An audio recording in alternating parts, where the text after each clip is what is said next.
Hello student, welcome back to my channel कॉम से Geeta. Good evening all of you. सभी student को happy new year. और सभी स्टूडेंट को बस यही विश है मेरी कि इस बार सभी स्टूडेंट का सिलेक्शन हो जाए। ये 2026 है तो सभी स्टूडेंट, बहुत सारे स्टूडेंट रिजल्ट का वेट कर रहे हैं क्योंकि बहुत सारे एग्जाम हो चुके हैं आप लोगों के और अब इसका रिजल्ट ही आना बाकी है। तो दिसंबर तो निकल ही गया, तो अब ये आपका जनवरी है, वो भी 1 जन है। और इसमें मैं चाहती हूँ सभी स्टूडेंट के, मेरी तरफ से तो विश यही है, मैं यही चीज़ ब्लेस करती हूँ सभी स्टूडेंट के लिए कि सभी का इस बार सिलेक्शन ज़रूर हो जाए। और इस बार 2026 में अभी बहुत सारे एग्जाम होने को बाकी हैं, तो वो उन लोगों का भी रहेगा। तो बस यही चीज़ है, बस मैं यही चीज़ आशीर्वाद दूंगी सभी स्टूडेंट को कि इस बार सभी स्टूडेंट सिलेक्शन लेकर आइए। जो भी स्टूडेंट बहुत मेहनत में लगे हुए हैं, बिल्कुल एकदम लगातार लगे हुए हैं, सारी चीज़ें छोड़कर सभी को एकदम सेक्रीफाइस करके और अपनी सिर्फ और सिर्फ पढ़ाई में लगे हैं, तो बस यही चाहती हूँ कि उनका इस बार सिलेक्शन ज़रूर हो। तो सभी स्टूडेंट चलिए स्टार्ट करते हैं। तो सभी स्टूडेंट ज्वाइन हो चुके हैं। ये है मॉडल पेपर और आप लोगों का ये मैं हमेशा करवाती ही हूँ। और ये आपका एग्जाम बूस्टर चल रहा है, ये सभी एग्जाम के लिए है, चाहे वो अपनी एलटी की तैयारी कर रहा हो, आरपीएससी की तैयारी कर रहा हो, केवीएस की तैयारी कर रहा हो, किसी की भी तैयारी कर रहा हो, ये सभी एग्जाम के लिए इंपॉर्टेंट है। आपको बस सिर्फ इतना करना है, अपने सिलेबस के अकॉर्डिंग ही तैयारी करिएगा ताकि आप लोग को समझ में आए कि हमारे एग्जाम में क्या आने वाला है। जैसे बहुत सारे स्टूडेंट हैं अपना सिलेबस देखते ही नहीं है, लेकिन जो है स्टार्ट कर देते हैं पढ़ाई करना। तो ये काम नहीं करना है, पहले आप लोग को सिलेबस देखना है, उसके बाद जो है अपना पढ़ाई करना है। ओके, तो चलिए स्टार्ट करते हैं। सभी स्टूडेंट को स्टार्ट करने से पहले बता देते हैं, ये है न्यू ईयर ऑफर है और बहुत सारे स्टूडेंट न्यू ईयर ऑफर के लिए वेट भी कर रहे थे। मैंने उन लोग को पहले से अनाउंस कर दिया था कि न्यू ईयर ऑफर आने वाला है। तो ये आप लोगों का स्पेशल ईएमआरएस वाला बैच है, जो एकलव्य बैच आप लोगों ने देखा था, ये ओनली 1599 है। वैसे 1000 का था और ये आपका 1599 का है। और ये वाला है बीपीएससी। अभी बीपीएससी का नोटिफिकेशन नहीं आया है, लेकिन हाँ आने वाला है। उम्मीद है, पूरी उम्मीद है कि आप लोग का एक जो है नोटिफिकेशन जल्दी ही आ जाएगा। और ये आप लोगों का मात्र 1099 में है कि ताकि इसमें सभी स्टूडेंट एनरोल हो और उन लोग की पहले से तैयारी हो जाए।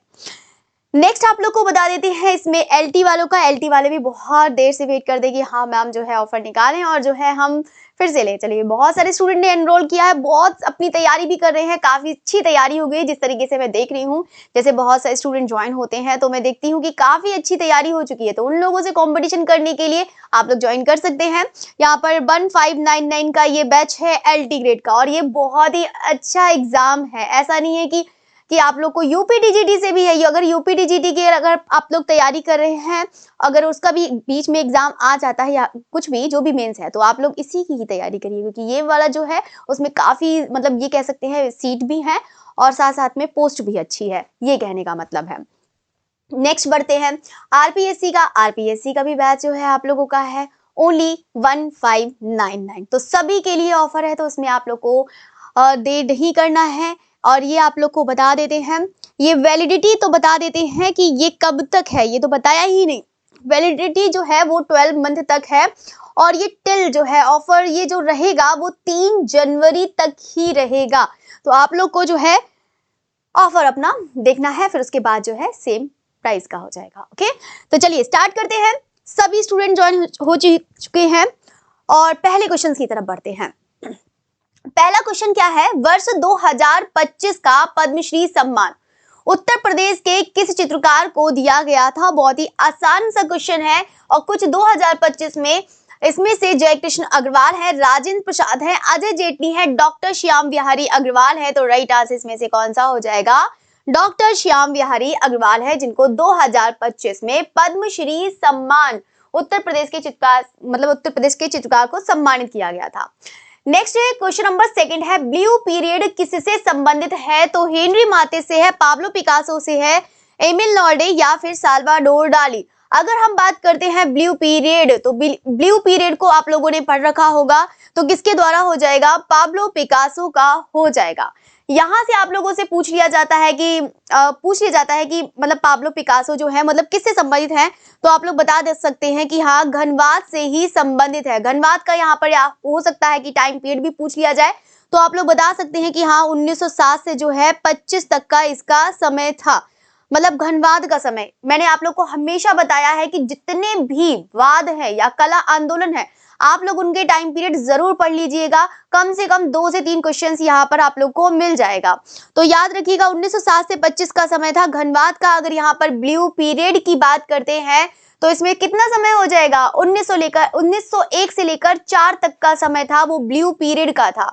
1900 जो है 4 से यहाँ पर, हाँ 1904 से जो है 5 तक का जो है, या फिर 1901 से लेकर 4 तक का समय, नहीं सॉरी 1901 से लेकर जो है 5 तक का समय जो है, हाँ 1900 लेकर, एक मिनट, 1901 से लेकर जो है 1904 तक का समय ये वाला था। और जो पिंक पीरियड है, जो पिंक पीरियड है, पिंक पीरियड की भी बात करते हैं, पिंक पीरियड, और पिंक पीरियड का टाइम जो हो जाएगा 1905 से लेकर 1906 हो जाएगा, है ना। तो ये टाइम पीरियड था, मतलब दोनों का। 1901 से 4 तक का जो है वो ब्लू पीरियड है, और 1905 से 6 तक पिंक पीरियड है। नेक्स्ट बढ़ते हैं, क्वेश्चन नंबर 3 है।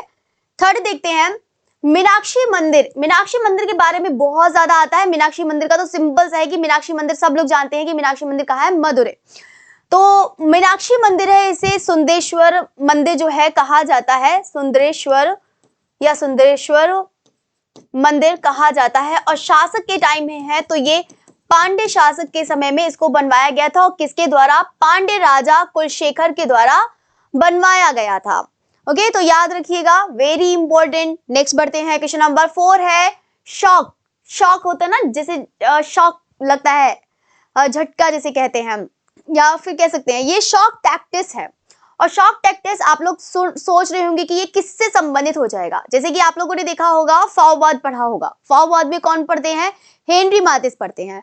और ये एक ऐसी मतलब है जो एक कह सकते हैं अचानक, या फिर कह सकते हैं एक चौंकाने वाला। ये इस तरीके से यहाँ पर एक कलर को जिस तरीके से हैवानियत भर या फिर जो है कुछ, क्योंकि ब्रश और इन सब का यूज नहीं करते थे, तो इन सब में जो है शॉक टैक्टिस का जो है किससे प्रारंभ हुआ है, तो तुरंत आंसर बता सकते हैं कि वो हेनरी माथिस से संबंधित है, जो कहाँ के कलाकार थे, फाओवाद के। तो आप लोग बताइएगा फाओवाद का टाइम पीरियड कितना है, जल्दी से फटाफट बताइएगा। अब हम बढ़ते हैं, क्वेश्चन नंबर 5 है, मशरूर शैली जो है, मशरूर शैल उत्कीर्ण एकाश्म मंदिर कहाँ स्थित है। अब इसमें से कौन कौन से ऑप्शन दिए हैं, जम्मू दिया हुआ है, कांगड़ा दिया है, उदयगिरी दिया हुआ है, या फिर जो है नासिक है। तो इसमें से राइट आंसर कौन सा हो जाएगा, मशरूर शैली उत्कीर्ण एकाश्म मंदिर कहाँ पर स्थित है, तो तुरंत आंसर बताएंगे कहाँ पर हो जाएगा, कांगड़ा हो जाएगा। और ये मशरूर शैली उत्कीर्ण जो एकाश्म मंदिर है वो कौन सी शताब्दी का था, 8वीं शताब्दी का था। ये जो है मंदिर कौन सी शताब्दी का, 8वीं शताब्दी का। अगर आप लोगों से पूछा जाता है कौन सी शैली में बना है, तो ये जो था नागर शैली का है। नेक्स्ट बढ़ते हैं, क्वेश्चन नंबर 6 है, वह कलाकार जो अपने चित्रों में ज्यामितीय अमूर्तन के लिए सुप्रसिद्ध है। अनीश कपूर है, FN सूजा है, KH आरा है, या फिर जो है SH रजा है।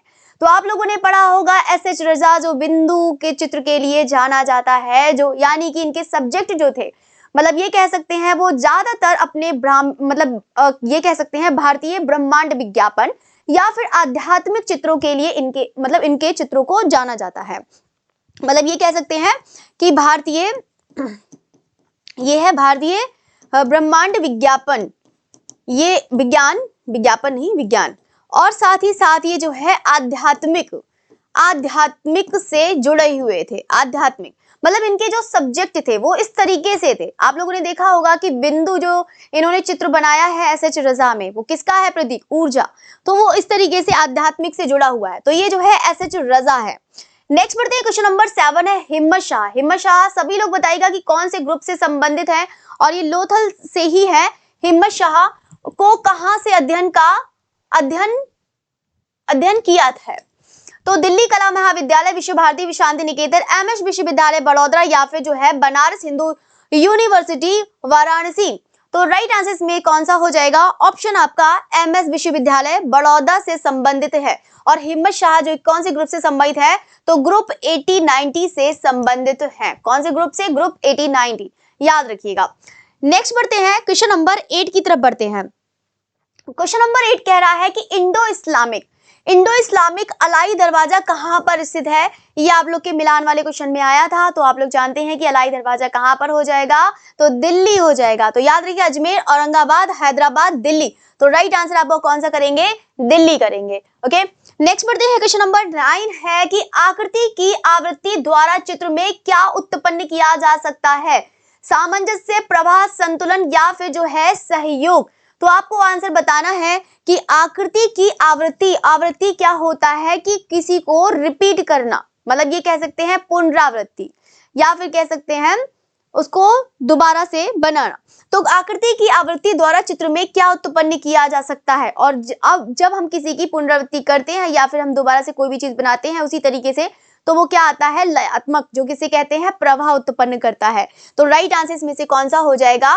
प्रवाह हो जाएगा। क्वेश्चन नंबर 10 की तरफ बढ़ते हैं। PR पोचखानवाला का फ्लाइट, फ्लाइट जो शीर्षक मूर्ति शिल्प किस माध्यम में बना हुआ है? इसके अलावा यहाँ पे फ्लाइट में कौन से कलाकार ने मूर्ति शिल्प बनाया था? उनकी भी बहुत ज्यादा फेमस है। इनका तो है ही, इनका तो प्रिय माध्यम था ही, एल्यूमिनियम था, और इसको एल्यूमिनियम में ही इसको बनाया गया है। तो राइट आंसर इसमें से कौन सा हो जाएगा? ऑप्शन डी हो जाएगा।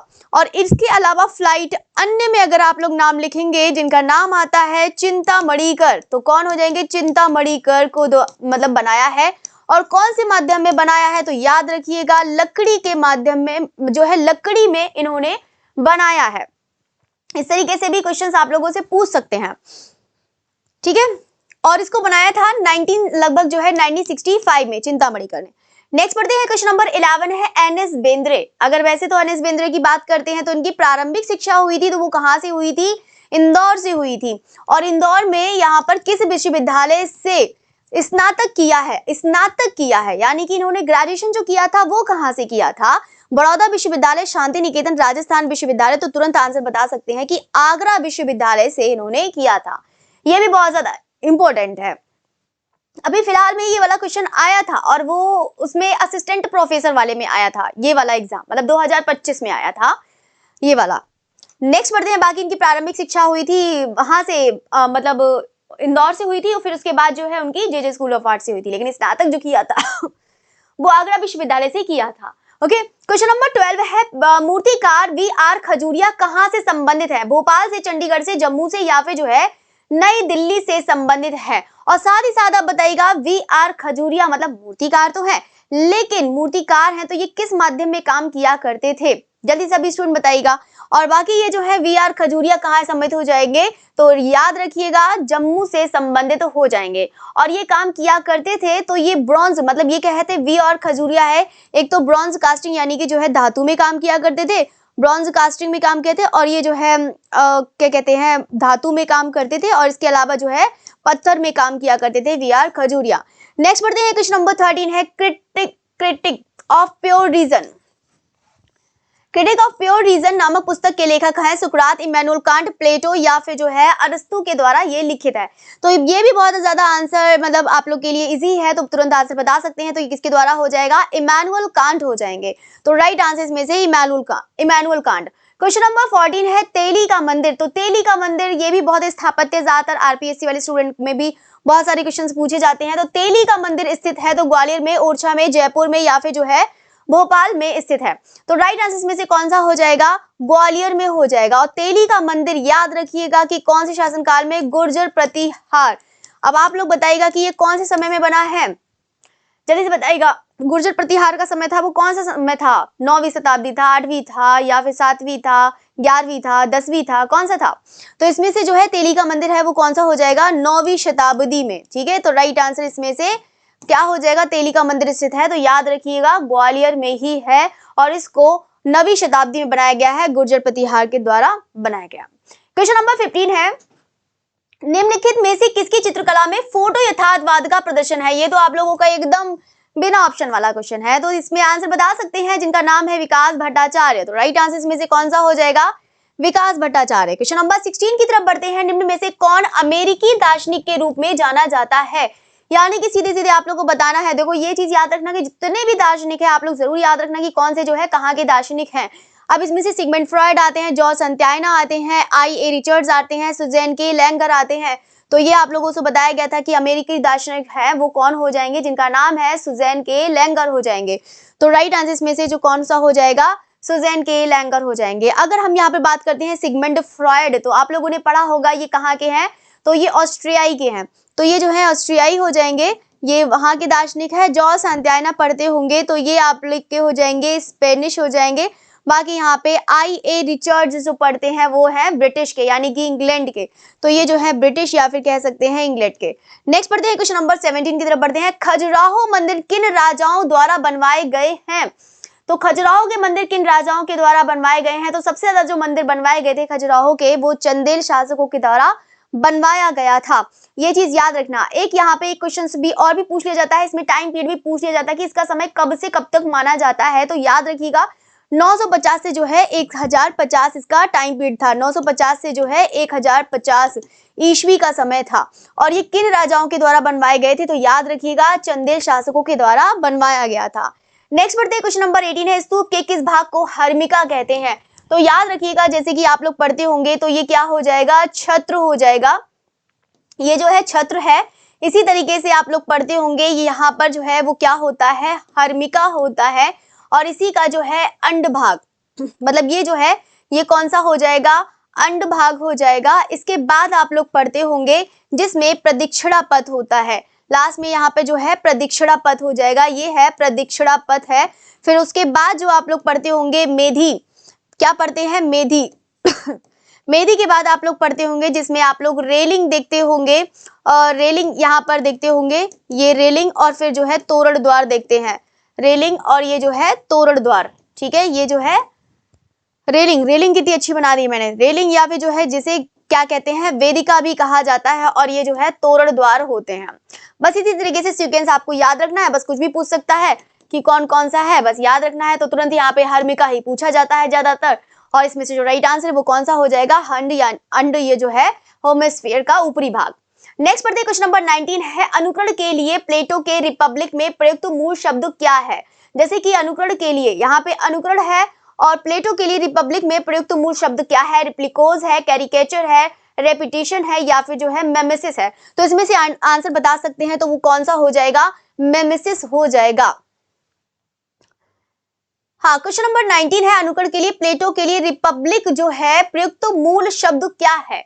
तो इसमें से जो राइट आंसर है वो कौन सा हो जाएगा, मेमेसिस थ्योरी आप लोग पढ़ते होंगे, यानी कि जो है अनुकरण। और अगर हम अरस्तु की बात करते हैं, जैसे अरस्तु में भी आ जाता है, दोनों ने ही सिद्धांत दिया है, अनुकरण का सिद्धांत जो है दोनों ने दिया है। ये मत सोचना अनुकृति का सिद्धांत प्लेटो, अनुकरण अरस्तु मतलब दोनों ने ही दिया है। लेकिन अगर हम अनुकरण की बात करते हैं, जैसे कि अनुकरण के लिए यहाँ पर दिया है, देखो ये मत सोचना कि अनुकरण है तो प्लेट अरस्तु कर देना है, अनुकरण है तो वो सॉरी अनुकृति है तो प्लेटो करना है, अनुकरण है तो प्लेटो करना है। ये गलती बिल्कुल भी मत करना एग्जाम में। याद रखना दोनों ने ही दिया था, लेकिन सबसे पहले जो दिया था वो प्लेटो ने दिया था। बस इनके लिए है, बस दूसरे शब्द का ही प्रयोग किया था। इनकी जो थ्योरी थी, यानी कि जो सिद्धांत था, वो मेमेसिस थ्योरी था। और अगर हम अरस्तु की बात करते हैं तो अरस्तु का कौन सा था, इमिटेशन का भी मतलब वही चीज होता है, अनुकरण ही होता है। ये चीज आप लोग याद रखिएगा। जैसे बहुत सारे स्टूडेंट पढ़ लेते हैं ना कि कला एक अभिव्यक्ति है तो रस्किन है, कला अभिव्यक्ति है तो क्रोचे है। तो एक से मतलब क्या होता है, ये चीज बहुत सारे स्टूडेंट गलती कर देते हैं। तो ये चीज आपको खुद समझना पड़ेगा कि ऐसे करके नहीं याद करेंगे सौंदर्य शास्त्र, नहीं तो आपका क्वेश्चन गलत हो जाएगा। क्वेश्चन नंबर 20 है, Indian society of oriental art के संस्थापक कौन रहे हैं? आप लोग के लिए बहुत ही आसान है, गगनेंद्र नाथ टैगोर, रविंद्रनाथ टैगोर, ई.वी. हैवल, नंदलाल बोस। तो तुरंत आंसर इसमें से आप लोग बता सकते हैं कि हाँ G.N. टैगोर, क्योंकि हमारे पास तो कोई ऑप्शन है ही नहीं G.N. टैगोर के अलावा। तो इसमें से राइट आंसर कौन सा हो जाएगा, गगनेंद्र नाथ टैगोर हो जाएंगे। वैसे यहाँ पर लगा सकते हैं Indian society of oriental art के लिए अवनींद्र नाथ टैगोर कर सकते हैं। क्वेश्चन नंबर 21 की तरफ बढ़ते हैं। निम्नलिखित में से किसी चित्र के जो है मंजीत बाबा से निकटता दर्शाते हैं? नीलिमा शेख है, नलिनी मनाली है, या फिर जो है अर्पिता सिंह है, या फिर जो है अर्पणा कौर है। आप लोग देखेंगे कि मंजीत बाबा के जो चित्र देखने को मिलते हैं बहुत ही ज्यादा एकदम कोमल आकृतियां, और फिर कह सकते हैं सरलीकृत, बहुत ही ज्यादा मानव मतलब इस तरीके से, या फिर जो भी पशु बनाए हैं बहुत ही एकदम सरलीकृत वाले बनाए हैं, बहुत ही इजी वाले। इसी तरीके से यहाँ पर देखेंगे जिनका नाम था, क्या नाम था, अर्पणा कौर है। तो अर्पणा कौर के भी वैसे तो यहाँ पर मिनिएचर पेंटिंग से ये प्रभावित थी, लेकिन यहाँ पर सिर्फ पूछा गया है कि किसके मंजीत बाबा के निकटता दर्शाते हैं। तो दोनों के चित्र आप लोग देखिएगा, कभी गूगल करिएगा। देखो इस तरीके से जैसे कोई क्वेश्चन आता है तो कभी कभी आप लोग के पास फोन तो होता ही है, नेट तो सब में ही होता है, तो आप लोग गूगल करके देख लिया करो कि हाँ समानता दर्शाते हैं तो कैसी समानता दर्शाते हैं, ये आपके दिमाग में चलते रहना चाहिए जो क्वेश्चन पढ़ते हुए। तो इसमें से जो अर्पणा कौर है तो वो किसके चित्रों के मंजीत बाबा निकटता दर्शाते हैं, तो अर्पणा कौर की। तो अर्पणा कौर भी इसी तरीके से बनाते थे, मतलब ये जो मानव आकृतियां बनाती थी बहुत ही ज्यादा सरलीकृत मानव आकृतियां बनाती थी। तो इसमें जो है सरलीकृत जो है मानव आकृतियां बनाया करती थी। नेक्स्ट बढ़ते हैं क्वेश्चन नंबर 22 की तरफ बढ़ते हैं। किस स्थान की कलात्मक संपदा को महमूद गजनबी की क्रूरता झेलनी पड़ी, यानी कि कौन सा ऐसा मंदिर था या कहाँ का ऐसा मंदिर था जिसको महमूद गजनबी के द्वारा नष्ट कर दिया गया था। इसमें कहने का मतलब ये है, तो क्या वो ओसिया का है, बारडोली है, या फिर जो है रड़कपुर का, या फिर आभानेरी का कौन सा मंदिर हो जाएगा जिसका नाम है हर्ष माता मंदिर। तो यहाँ पे कौन सा है, हर्ष माता मंदिर, तो ये भी याद रखिएगा। नेक्स्ट बढ़ते हैं क्वेश्चन नंबर 23 है, निम्नलिखित में से कौन सी पुस्तक में केवल भारतीय वास्तुकला का ही प्रयोग किया गया है। तो अष्टाध्यायी है, शिल्प दरु है, विश्वकर्मिया शिल्प है, या फिर सदन माला है। तो इसमें से जो राइट आंसर है वो कौन सा हो जाएगा, वो हो जाएगा विश्वकर्मिया शिल्प हो जाएगा। ओके नेक्स्ट बढ़े फिर क्वेश्चन नंबर 24 की तरफ बढ़ते हैं। पहाड़ी चित्रकला पर कई पुस्तकें लिखी हैं और सबसे ज्यादा लिखने वाले यहाँ पर कौन है, जिनका नाम है MS रंधावा। तो राइट आंसर इसमें से कौन सा हो जाएगा, जिनका नाम है MS रंधावा। क्वेश्चन नंबर 25 की तरफ बढ़ते हैं। जैक्सन पोलाक की चित्र विधि को क्रियात्मक चित्र नाम किसने दिया है। तो किसने दिया है, शोपेनहावर है, एमिल बर्नार्ड है, लुई लेरॉय है, या फिर हैरोल्ड रोशनबर्ग है। तो जैक्सन पोलाक की चित्र विधि को क्रियात्मक चित्रण या फिर कह सकते हैं एक्शन पेंटिंग, और एक्शन पेंटिंग को यहाँ पर जो नाम दिया है यहाँ पर किसने दिया है, हैरोल्ड रोशनबर्ग ने दिया है। तो राइट आंसर इसमें से कौन सा हो जाएगा, हैरोल्ड रोशनबर्ग हो जाएगा। नेक्स्ट बढ़ते हैं क्वेश्चन नंबर 26 है, किस रंग मॉडल को ऋणात्मक रंग मॉडल नाम दिया गया है। ऋणात्मक क्या होता है, सब्ट्रैक्ट होता है, यानी कि सब्ट्रैक्ट जो है यानी कि ऋणात्मक हो गया। एक होता है आपका मतलब ये कह सकते हैं एडिटिव, जिसे कहते हैं योगात्मक। अब इसमें से क्या है, आरजी वाले जो है वो योगात्मक होते हैं, ऋणात्मक नहीं होते हैं। वो कैसे होते हैं, योगात्मक होते हैं, क्योंकि RGB में जैसे कि आप लोग रेड और ग्रीन जो मतलब ऐसे कह सकते हैं ब्लू और मतलब RGB होते हैं। RGB कलर कौन से होते हैं, रेड होता है, R फॉर जो है रेड होता है, और G है कौन सा, ग्रीन है, और फिर है ब्लू है।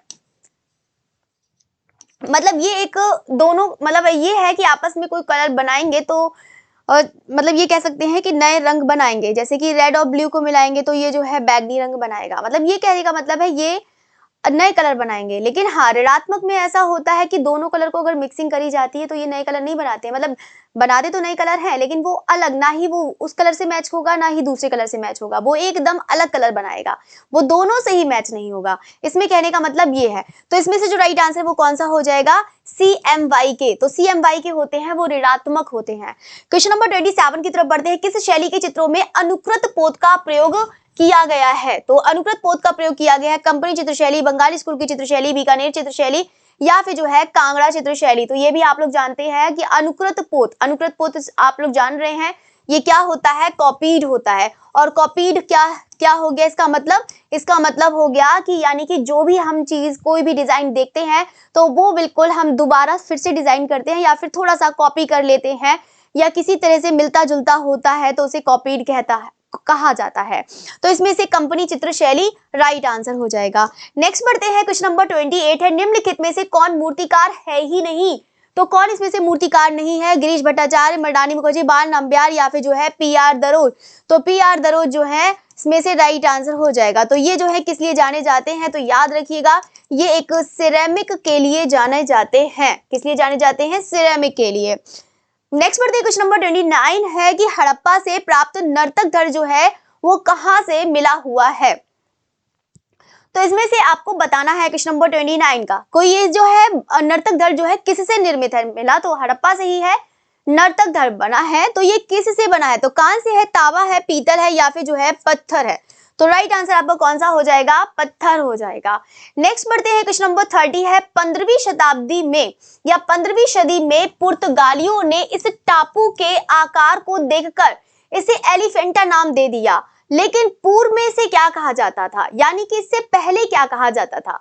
तो अमरावती, धारापुरी, या फिर जो है नागार्जुनकोंडा, या फिर कार्लेतो। तो इसमें से तुरंत आंसर बता सकते हैं, वो कौन सा हो जाएगा? धारापुरी। तो 15वीं सदी में पुर्तगालियों ने इस टापू के आकार को देखकर इसे एलिफेंटा नाम दिया, लेकिन इससे पहले से जो है नाम दिया गया था वो धारापुरी, क्योंकि टापू का नाम था धारापुरी, इसलिए जो है नाम दे दिया गया धारापुरी। तो राइट आंसर इसमें से कौन सा हो जाएगा? धारापुरी। क्वेश्चन नंबर 31 की तरफ बढ़ते हैं, कृष्णा रेड्डी कहां से संबंधित हैं? तो कृष्णा रेड्डी आप लोग पता ही होगा कि इनका जो जन्म हुआ था 1925 को हुआ था, आंध्र प्रदेश में हुआ था, और ये संबंधित हो जाएंगे कहां से? हैदराबाद से संबंधित हो जाएंगे। नेक्स्ट बढ़ते हैं, क्वेश्चन नंबर 32 की तरफ बढ़ते हैं, मिट्टी को कौन सी सामग्री को शक्ति प्रदान करती है? अब देखो इसमें बहुत सारे स्टूडेंट को बड़ा कंफ्यूजन रहता है। अब यहाँ पर कहीं ग्रॉग होता है तो कहीं हस्क होता है, आप लोगों ने देखा है ना, सब प्रैक्टिस करते होंगे, सब लोग जानते होंगे। अब इसमें से मिट्टी को कौन सी सामग्री शक्ति प्रदान करती है? बालू है, ग्रॉग है, पत्तियां है, या फिर जो है हस्क है? तो इसमें से आप लोग को कौन सा करना है? तो हस्क करना है। हस्क क्या होता है? भूसी होता है।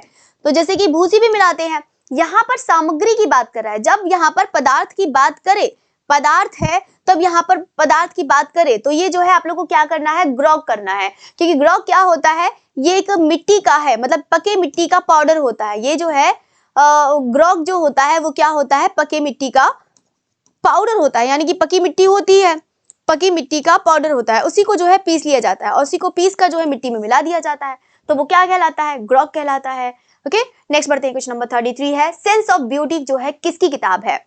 अब इसमें से सिगमंड फ्राइड की है, अगस्टिन की है, या फिर या सांत्यायना की है, या फिर जो है I.A. रिचर्ड्स की है? तो इसमें से किसकी हो जाएगी? सांत्यायना की हो जाएगी। और ये कहाँ के थे? अभी आप लोगों को बताया था, जल्दी से बताइएगा। क्वेश्चन नंबर 34 है, मलार कलाकार किस लिए जाने जाते हैं? क्या वो वुड कार्विंग के लिए जाने जाते हैं? मलार कलाकार किस लिए जाने जाते हैं? क्या वो वुड कार्विंग के लिए, टेराकोटा के लिए, मेटल कास्टिंग के लिए, या फिर जो है आयरन वर्क के लिए जाने जाते हैं? तो इसमें से याद रखिएगा कि मलार कलाकार जो जाने जाते हैं वो किस लिए जाने जाते हैं? मेटल कास्टिंग के लिए जाने जाते हैं। तो राइट आंसर इसमें से कौन सा हो जाएगा? Metal casting. क्वेश्चन नंबर 35 की तरफ बढ़ते हैं, प्रथम धातु मूर्ति शिल्प जो है प्रथम धातु मूर्ति किस सभ्यता से प्राप्त हुई है? तो प्रथम धातु मूर्ति बिल्कुल यहाँ पर तुरंत बता सकते हैं कि मोहनजोदड़ो से प्राप्त हुई है, और वो धातु की मूर्ति कौन सी थी? नर्तकी वाली थी। तो इसमें से राइट आंसर कौन सा करेंगे? सैंधव सभ्यता करेंगे। क्वेश्चन नंबर 36 की तरफ बढ़ते हैं, प्रागैतिहासिक चित्रों में किस रंग का प्रयोग सबसे ज्यादा हुआ है? तो ज्यादातर रंगों का प्रयोग किया जाता था, तो कौन से रंगों का प्रयोग किया जाता था? गेरू रंग का प्रयोग किया जाता था। नेक्स्ट बढ़ते हैं, क्वेश्चन नंबर 37 की तरफ बढ़ते हैं, प्रसिद्ध चित्र जो है सेलिब्रेशन, और सेलिब्रेशन को 2002 में कितने रुपए में नीलामी करी गई थी? बताइएगा। सेलिब्रेशन को 2002 में ये नीलामी हुई थी, और ये नीलामी हुई थी तो कितने करोड़ में बिकी थी? तो ये जो आप लोग बता ही सकते हैं कि हाँ ये किसके द्वारा है, तो तैयब मेहता की है। अभी रिसेंटली में, यानी कि रिसेंटली में 2025 में जिसका नाम था ट्रेसेड बुल। क्या नाम था? ट्रेसेड बुल। और ट्रेसेड बुल की जो है नीलामी कितने में हुई है? जल्दी से बताइएगा। ट्रेसेड बुल की जो है नीलामी कितने में हुई है, और सेलिब्रेशन की नीलामी 2002 में कब हुई थी? तो इसमें से आप लोग को बता देते हैं कि जो सेलिब्रेशन में है, अभी सभी लोग ने तो आंसर दे ही दिया होगा, तो इसमें से ट्रेसेड बुल की सेलिब्रेशन की जो हुई थी वो 1.5 करोड़ की थी, मानी कि जो है 1.5 करोड़ में ये बिकी थी, और ट्रेसेड बुल जो है 61.8 करोड़ में। नेक्स्ट बढ़ते हैं, क्वेश्चन नंबर 38 है, प्रागैतिहासिक शिला चित्रों का विषय क्या था? तो पशु पक्षी है, युद्ध है, आखेट है, या फिर जो है उपरोक्त सभी है। जब हमारे पास उपरोक्त सभी है तो हम सभी करेंगे, तो राइट आंसर में से कौन सा हो जाएगा? उपरोक्त सभी। नहीं तो प्रमुख जो है वो आखेट था, मतलब सबसे ज्यादा। क्वेश्चन नंबर 39 है, अति सूक्ष्मतावादी चित्रण में हम किस तत्व को देख सकते हैं? अति सूक्ष्मतावादी प्रकृति का सरलीकरण देख सकते हैं, अति सरलीकरण के साथ वस्तुनिष्ठता, कम कार्य के साथ विषय निष्ठता, भाव की अभिव्यक्ति। तो इसमें से आपको आंसर बताना है। तो चलिए बताइएगा इसका जो राइट आंसर है वो कौन सा हो जाएगा, इसको समझिएगा तब करिएगा। अति सूक्ष्मतावादी चित्रण में हम किस तत्व में को मतलब जो है देख सकते हैं? प्रकृति का सरलीकरण, अति सरलीकरण के साथ वस्तुनिष्ठता। तो ये जो है प्रकृति का सरलीकरण से तो कोई मतलब नहीं है, तो ये जो है अति सरलीकरण के साथ वस्तुनिष्ठता। क्वेश्चन नंबर 40 है, स्मृति की निरंतरता भी कह सकते हैं, या फिर कह सकते हैं मेल्टिंग वॉच भी कह सकते हैं। मेल्टिंग वॉच है या पिघलती हुई घड़ियां, या जो है पिघलती हुई घड़ियां। विंसेंट वैन गॉग है, पाब्लो पिकासो है, हेनरी माते, साल्वाडोर डाली। तो ये किसके द्वारा बनाया है? साल्वाडोर डाली के द्वारा 1931 ईस्वी में बनाया गया है। क्वेश्चन नंबर 41 है, प्रसिद्ध चित्रित पैनल। इसमें जो इंद्र के साथ अप्सराएं, यानी कि इंद्र के साथ अप्सराएं और एक किन्नर दंपति चित्रित है, और वह अजंता की किस गुफा में चित्रित है? 9, 11, 14, 17। तो इसमें से तुरंत आंसर बता सकते हैं कि गुफा संख्या कौन सा हो जाएगा? 17 गुफा हो जाएगा। क्वेश्चन नंबर 42 की तरफ बढ़ते हैं, रंगों का प्रकाशीय मिश्रण। अब देखो यहां से याद रखना कि प्रकाशीय मिश्रण ये नहीं कि हमने कलर पैलेट ले लिया है और उसको मिक्स कर दिया है और उस पर हमने कलर लगाना शुरू कर दिया है, इसका मतलब ये नहीं हुआ। रंगों का प्रकाशीय मिश्रण का मतलब ये हुआ कि जो प्रकाश का मिश्रण है, यानी कि जैसे कि प्रकाश का मिश्रण कैसे, यानी प्रकाश मिश्रण देख नहीं पाएंगे कि प्रकाश का मिश्रण कैसे है, यानी कि इसको पॉइंटिलिज्म, नव प्रभाववाद जानते हैं। पहले तो मैं आप लोग को बता देती हूँ इसका राइट आंसर कौन सा है, किससे संबंध है, तो वो नव प्रभाववाद है। नव प्रभाववाद यानी कि पॉइंटिलिज्म, पॉइंटिलिज्म। और ये पॉइंटिलिज्म क्या है? बिंदुवाद, पॉइंटिलिज्म। अब इसमें से क्या था कि बिंदुवाद, बिंदुवाद क्या नाम दिया गया? बिंदुवाद यानी कि जो डॉट डॉट ऐसे करके होते हैं ना, इस तरीके से डॉट डॉट इस तरीके से होते हैं, ये होते हैं। ये डॉट इस तरीके से जब पास पास में लगाए जाते हैं, जब वो दूर से देखा जाता है, तो दूर से देखने का मतलब क्या है कि प्रकाश हमारा से जो है, मतलब क्या कहते हैं, प्रकाश के द्वारा ही तो देखेंगे, तो वो जो हम दूर से देखते हैं तो वो प्रकाशीय मिश्रण, तब वो ये जो है मिक्स हो जाते हैं। आपको दूर से पेंटिंग लगेगी कि वो जो है मिक्स हो गया है, मतलब ये जो बिंदु बिंदु आप लोग देख रहे हैं, इसको डिविजनल भी कहा जाता है। यहाँ पे लिख लो, इसको डिविजनल भी कहा जाता है। डिविजनल, क्योंकि डिविजनल इसलिए कहा जाता है क्योंकि ये डिवाइड है, और डिवाइड जो है उसको मतलब भागों में बांट दिया गया है बिंदु बिंदु में, तो वो जो है इसको डिविजनल भी कहा जाता है, या डिविजनलिज्म भी बोल सकते हैं, या पॉइंटिलिज्म भी बोल सकते हैं। और ये ऑप्टिकल मिक्सचर पर आधारित है, मतलब ये है optical mixture, optical mixture, optical mixture. ये नेक्स्ट बढ़ते हैं, क्वेश्चन नंबर 43 है, बागेश्वरी शिल्प प्रबंधावली शीर्षक से एक पुस्तक किसने लिखी है? बागेश्वरी शिल्प प्रबंधावली शीर्षक से एक पुस्तक किसने लिखी है? नंदलाल बोस है, अमरिंद्रनाथ टैगोर है, सिद्ध कुमार हल्दर है, या फिर जो है मुकुल डे के द्वारा है। और ये किसके द्वारा हो जाएगी? तो अवनींद्रनाथ टैगोर के द्वारा हो जाएगी। तो राइट आंसर में से कौन सा हो जाएगा? अवनींद्रनाथ टैगोर। नेक्स्ट बढ़ते हैं, क्वेश्चन नंबर 44 की तरफ बढ़ते हैं, निम्नलिखित में से किसके चित्र तांत्रिक भाव? तो इसमें सीधे सीधे आप लोग को तांत्रिक कलाकार याद करने हैं। यहाँ से पूछ रहा है कि किस चित्र में जो है तांत्रिक भाव के हैं? वीएस गायतोंडे, के हैबर, जिया संतोष, या फिर जो है विवान सुंदरम। तो इसमें से राइट आंसर कौन सा हो जाएगा? जिया संतोष हो जाएगा, जिनको नव प्रभाववाद नव तांत्रिक जो है कलाकार भी माना जाता है, नव तांत्रिक कलाकार। इसके अलावा यहाँ पे तांत्रिक कलाकार आप लोग को मैं हमेशा बता देती हूँ। क्वेश्चन नंबर 45 है, भरूच के स्तूपों से प्राप्त मूर्तियां निर्मित हैं। क्या भरूच स्तूपों से प्राप्त जो मूर्तियां हैं वो कौन से पत्थर से बनी गई हैं? क्या वो टेराकोटा से बनाई गई है, पांडुरंग बलुआ पत्थर से बनाई गई है, या फिर जो है काला ग्रेनाइट से बनाई गई है? तो इसका जो राइट आंसर वो यहाँ पर कौन सा हो जाएगा? एक ही ऑप्शन बचता है, तो यहाँ पे लाल बलुआ पत्थर से बनाई गई है। क्वेश्चन नंबर 46 के पढ़ते हैं, कोणार्क का सूर्य मंदिर किसने बनवाया है? और कोणार्क का सूर्य मंदिर किसके द्वारा बना है? तो राइट आंसर में से कौन सा हो जाएगा? जिनका नाम है नरसिंह देव प्रथम। और इस दोनों में कंफ्यूज मत हो जाइएगा, क्योंकि एक जो आती ये है नरसिंह देव प्रथम, इन्होंने सूर्य मंदिर का निर्माण किया है। एक आप लोग पढ़ते होंगे नरसिंह वर्मन प्रथम, प्रथम भी पढ़ते हैं, द्वितीय भी पढ़ते हैं, वो शोर मंदिर का निर्माण करवाया है, महाबलीपुरम वाला नरसिंह वर्मन द्वितीय के द्वारा शोर मंदिर का। ये नरसिंह वर्मन प्रथम अगर आ जाता है, नरसिंह देव प्रथम है, ये नरसिंह देव है, याद रखना देव और वर्मन में अंतर है नाम में। तो ये इन्होंने जो मंदिर का निर्माण करा है, आप लोग ने रथ मंदिर पढ़ा होगा, इन्हीं का ही निर्माण इन्हीं के द्वारा हुआ था। तो ये चीज याद रखना। वो भी कहाँ किसकी बात कर रही हूं मैं? महाबलीपुरम की बात हो रही है। तो इसका जो राइट आंसर है वो ये वाला हो जाएगा। ओके, नेक्स्ट पढ़ते हैं, क्वेश्चन नंबर 47 है, मूर्तिकार धनराज भगत। धनराज भगत के बारे में सब लोग जानते होंगे कि लकड़ी के ज्यादा मतलब प्रयोग करते ही थे। तो धनराज भगत जो है किस लिए प्रसिद्ध है? कास्ट मूर्ति कला, धातु ढालने के लिए, मेटल कास्टिंग, उत्प्रस्तर उत्कीर्ण या फिर जो है नवमीडिया। तो धनराज जो भगत है किस लिए प्रसिद्ध है? तो कास्ट मूर्ति कला के लिए ही प्रसिद्ध है। तो राइट आंसर में से कौन सा हो जाएगा? Option A. क्वेश्चन नंबर बढ़ते हैं 48 है कि पी आर दरोज तो बिल्कुल अभी आप लोगों ने बताया है। तो राइट आंसर में से कौन सा हो जाएगा? बिल्कुल मृतिका हो जाएगा, सिरेमिक हो जाएगा।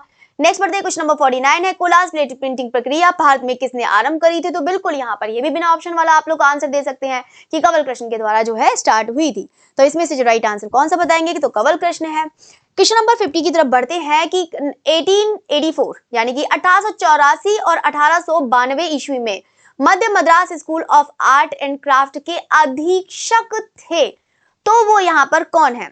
तो आपको बताना है ईवी हैवल है, आलागिरी नायडू है, केसीएस पनिक्कर है, डीपी राय चौधरी है। तो 1884 से 1892 में तो यहाँ पर कौन हो जाएंगे? जिनका नाम है ईवी हैवल। नेक्स्ट बढ़ते हैं क्वेश्चन नंबर 51 है कि भित्ति चित्रण की कला भारत में कहां से आरंभ हुई है? तो भित्ति चित्रण की शुरुआत होती है, ये मत सोचना कि भीमबेटका, बहुत सारे स्टूडेंट सोचेंगे कि भीमबेटका है, शैल चित्र की मतलब ये जो है भित्ति, देखो भित्ति अलग होती है, भित्ति बनानी पड़ती है, भित्ति जो है दीवार पर होती है और इसको ये जो है हमें टेम्परा रंग और इन सब का यूज करते हैं, वो तो चीज अलग ही बात है कि हम किस उसका मतलब किस विधि का प्रयोग करते हैं। कहने का मतलब है भित्ति बनानी पड़ती है, दीवार जो फ्रेस्को बूनो होती है, फ्रेस्को सेक्को होती है, इसके अंतर्गत आती है। तो वो चीज बनाया जाता था, वो भीमबेटका में नहीं करते थे। भीमबेटका तो चट्टान है जो पत्थर से बनी है, एकदम कठोर चट्टान है, तो ये अलग चीज है भीमबेटका। तो इसमें से आप लोग क्या करेंगे? जोगी मारा करेंगे। राइट आंसर में से कौन सा हो जाएगा? जोगी मारा। नेक्स्ट बढ़ते हैं क्वेश्चन नंबर 52 की तरफ बढ़ते हैं। पेंटिंग एट बादामी के लेखक कौन है? पेंटिंग एट बादामी के जो लेखक हैं वो कौन है? रॉबर्ट गिल है, विंसेंट स्मिथ है, या फिर स्टेला क्रैमरिश है, या फिर जो है आनंद कुमार स्वामी है। तो इसमें से जो राइट आंसर है वो कौन सा हो जाएगा? स्टेला क्रैमरिश। पेंटिंग एट बादामी के जो लेखक हैं वो कौन हो जाएंगे? स्टेला क्रैमरिश हो जाएंगे। ओके, नेक्स्ट बढ़ते हैं क्वेश्चन नंबर 53 की तरफ बढ़ते हैं। खजुराहो के कुछ अत्यधिक महत्वपूर्ण शिल्पों में से एक है विचित्र पशु आकृति जिसे कहा जाता है शुंडी, कुंभी, शार्दुल या फिर भल्लुक। तो राइट आंसर में से कौन सा हो जाएगा? उस जिसे कहा जाता है शार्दुल कहा जाता है। नेक्स्ट बढ़ते हैं क्वेश्चन नंबर 54 है कर्वत रेखा का प्रभाव है। कर्वत रेखा है समझ रहे हैं ना? किसकी बात हो रही है? डायगोनल लाइन की बात हो रही है, इस तरीके से लाइन की बात हो रही है। तो कर्वत रेखा का प्रभाव हमारा क्या प्रदर्शित करता है? नाटकीय या प्रबल स्पंदन, स्थायित्व, विश्राम। स्थायित्व जो होता है वो स्टेबल होता है, यानी कि इसकी बात कर रहा है, ये स्थायित्व है। विश्राम है तो ये हॉरिजॉन्टल की बात कर रहा है। ओके, तो इसमें से जो राइट आंसर है वो ऑप्शन ए हो जाएगा। नेक्स्ट बढ़ते हैं क्वेश्चन नंबर 55 है किस विचारक का दर्शन प्रत्यय एवं विशेष की अवधारणा पर आधारित था?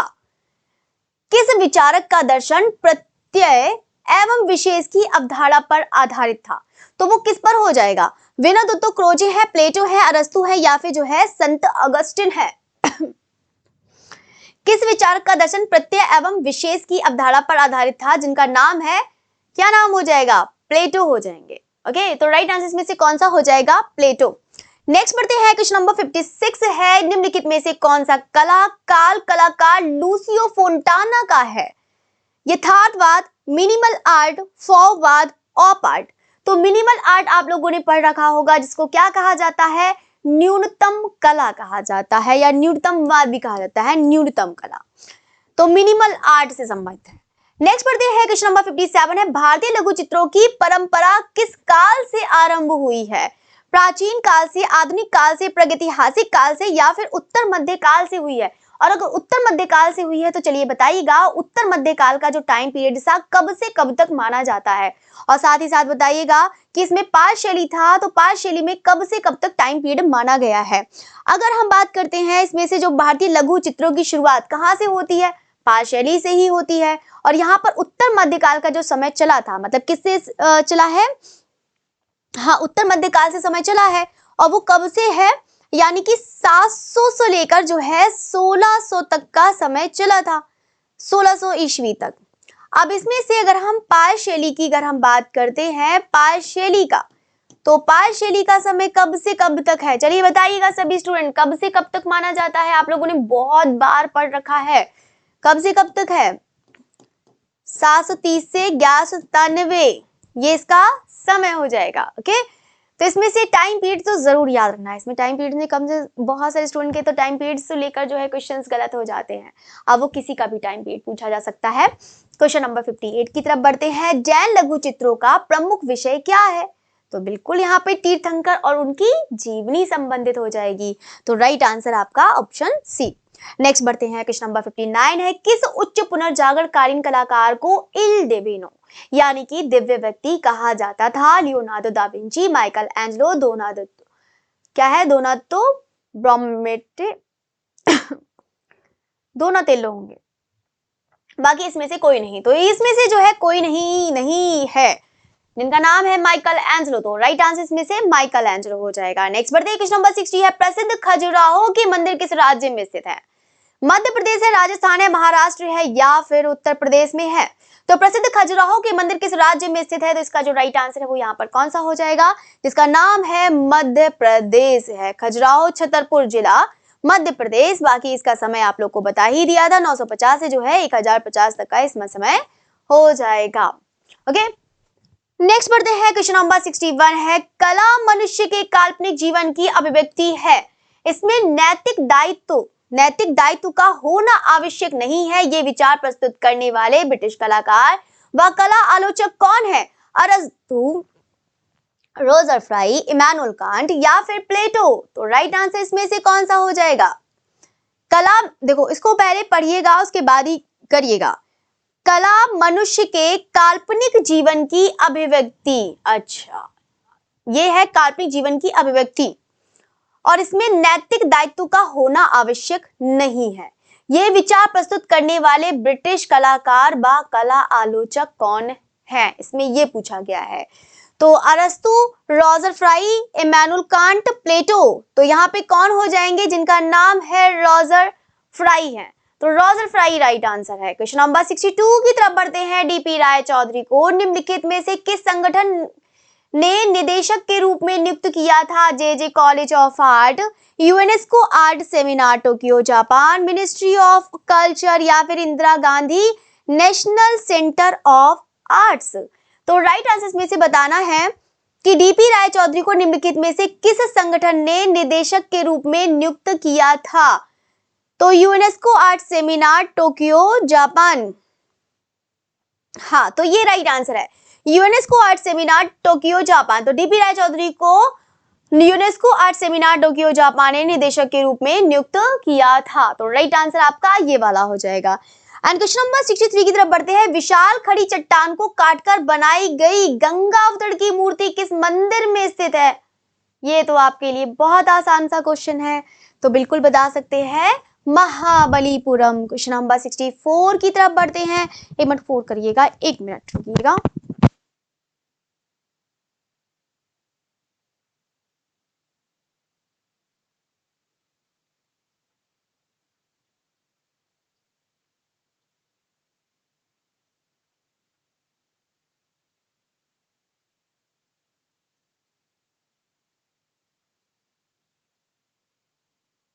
चलिए स्टार्ट करते हैं फिर से। महाबलीपुरम मंदिर का शिखर कैसा है? अष्टकोणीय है, षटकोणीय है, चतुष्कोणीय है या फिर इनमें से कोई नहीं है? तो कौन सा हो जाएगा? कौन सा हो जाएगा? अष्टकोणीय। तो राइट आंसर इसमें से कौन सा हो जाएगा? अष्टकोणीय। नेक्स्ट बढ़ते हैं। क्वेश्चन नंबर 65 है। मौत और आग, डेथ एंड फायर किसकी पेंटिंग है? विंसेंट वैन गॉग, एडवर्ड माने या फिर विक्टोरियो मिले या फिर पॉल क्लीन? तो इसमें से राइट आंसर बताना है। तो राइट आंसर इसमें से कौन सा हो जाएगा? जिनका नाम है पॉल की। तो राइट आंसर इसमें से कौन से हो जाएंगे? पॉल क्ली हो जाएंगे। नेक्स्ट बढ़ते हैं। 66 है। लिथोग्राफी की खोज, ये तो भी आप लोग के लिए बिना ऑप्शन वाला क्वेश्चन है। तो 1796 में यहाँ पर खोज करी थी किसके द्वारा? एलॉयस सेनेफिल्डर के द्वारा करी गई थी। नेक्स्ट बढ़ते हैं। क्वेश्चन नंबर 67 है कि 1975 ईस्वी में राष्ट्रपति ने किस लोक कलाकार को पद्मश्री पुरस्कार से सम्मानित किया गया? सीता देवी, महासुंदरी देवी, जगदम्बा देवी या फिर शशिकला देवी? और साथ ही साथ इसका पुरस्कार का डेट भी याद रख लेना, ये क्वेश्चन भी एक बार पूछा जा चुका है फिलहाल में। तो राइट आंसर इसमें से कौन सा हो जाएगा, जिनका नाम है जगदम्बा देवी। तो याद रखिएगा, जगदम्बा देवी को 1975 में राष्ट्रपति ने जो है पद्मश्री पुरस्कार से सम्मानित किया गया था। अब हम बढ़ते हैं, क्वेश्चन नंबर 68 है, गीले रंगों से कौन सी लोक कला का गठन होता है। तो कौन सी लोक कला का गठन होता है, तो मधुबनी का, अल्पना का, रंगोली का या फिर वर्ली का। तो इसमें से जो राइट आंसर है वो कौन सा हो जाएगा, गीले रंगों का। और गीले रंगों का यानी कि चावल का मांड, मतलब चावल का मांड नहीं कह सकते हैं, चावल का घोल कह सकते हैं। तो इसमें से जो है अल्पना हो जाएगा। मतलब ये जितनी भी लोक कला है सब ज्यादा जो है प्राकृतिक रंगों का ही प्रयोग करते थे। तो इसमें से जो राइट आंसर है वो कौन सा हो जाएगा, अल्पना है। और अल्पना कहाँ की है, पश्चिम बंगाल की है। नेक्स्ट बढ़ते हैं, क्वेश्चन नंबर 69 है, बस्तर छत्तीसगढ़ किस लिए प्रसिद्ध है। तो बस्तर छत्तीसगढ़ किस लिए प्रसिद्ध है, टेराकोटा के लिए, कांस्य मूर्ति के लिए, काष्ठ मूर्ति के लिए या फिर जो है प्रस्तर मूर्ति के लिए।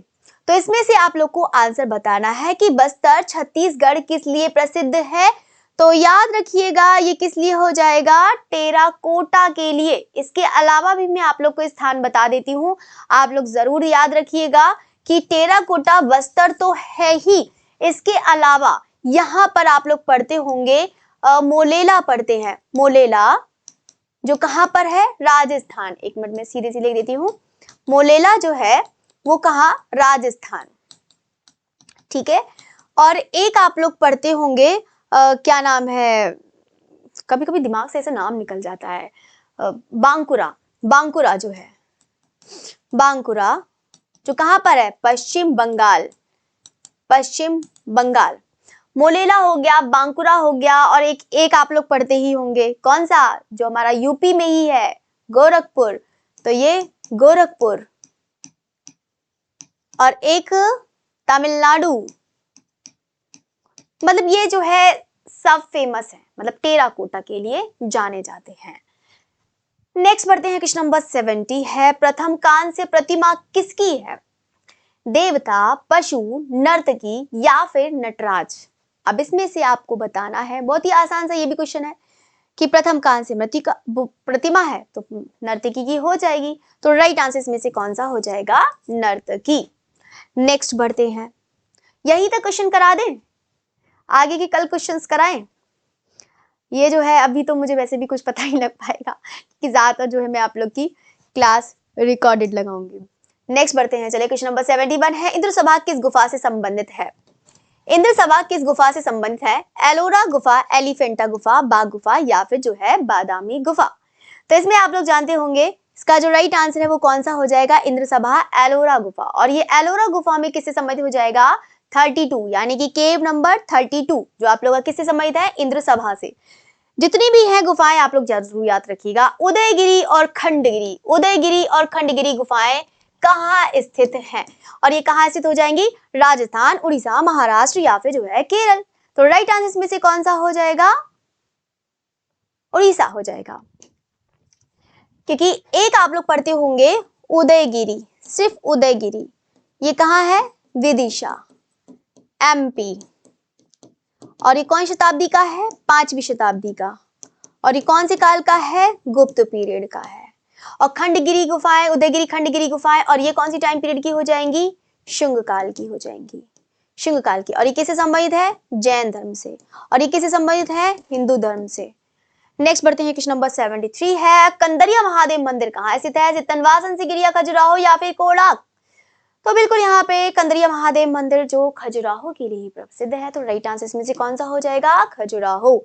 नेक्स्ट बढ़ते हैं क्वेश्चन नंबर 74 की तरफ बढ़ते हैं।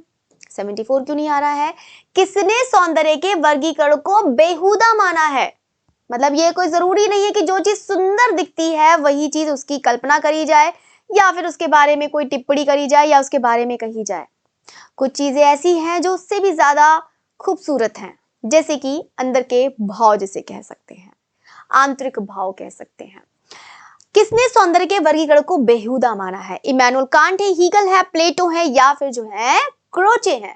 तो इसमें से जो राइट आंसर है वो कौन सा हो जाएगा, जिनका नाम है क्रोचे। तो क्रोचे का आप लोग कौन सा पढ़ते हैं, पढ़ते हैं सहजानुभूति। सहजानुभूति जिसको कहते हैं इंट्यूशन कहा जाता है, इंट्यूशन। और ये सहजानुभूति है या फिर कह सकते हैं अंतः प्रज्ञा हो जाएगा, अंतः प्रज्ञा। नेक्स्ट बढ़ते हैं, क्वेश्चन नंबर 75 है, स्पिरिट ऑफ वर्क नामक शिल्प की रचना किसके द्वारा करी गई है? तो बिल्कुल धनराज भगत के द्वारा करी गई है। अगर यहाँ पर हम देखते हैं स्पिरिट ऑफ वर्क धनराज भगत के द्वारा करी गई है, कहीं कहीं अब इनका थोड़ा सा वो रहता है क्योंकि इसमें देखो कि सीमेंट में भी काम करते थे, पीओपी में भी काम करते थे और साथ ही साथ में जो है मेटल में भी काम करते थे। यहाँ पर इसमें कहीं कहीं लिखा होता है धातु मेटल भी होता है, लेकिन इसको जो है सीमेंट और पीओपी करिएगा कि हाँ सीमेंट और पीओपी में इसको बनाया गया है और क्या कहते हैं उसमें क्या कहते हैं हम धातु मेटल। ये डिपेंड करता है कि आपके ऑप्शन में क्या आता है।